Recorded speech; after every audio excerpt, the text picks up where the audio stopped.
ত্রাণ দেওয়া বন্যার সঠিক সমাধান নয়।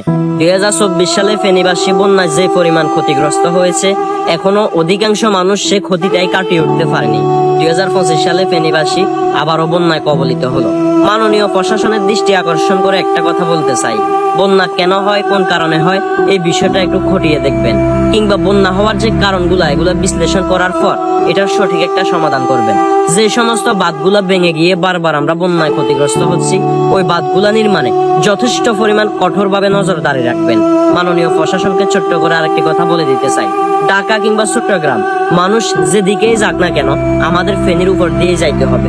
ফেনীবাসীর মাথায় যদি একবার কখনো এটা সেট হয়ে যায় ফেনীবাসীকে ঠকানো হচ্ছে, বারবার বাঁধ ভেঙে যাওয়ার পরও বাঁধটা সুন্দরভাবে নির্মাণ করা হচ্ছে না, তাহলে ফেনীবাসী রাস্তায় নামতেও দ্বিধাবোধ করবে না। এমনও হতে পারে মহিফাল কিংবা লালফল ফেনীবাসী মিছিল পর্যন্ত করতে পারে।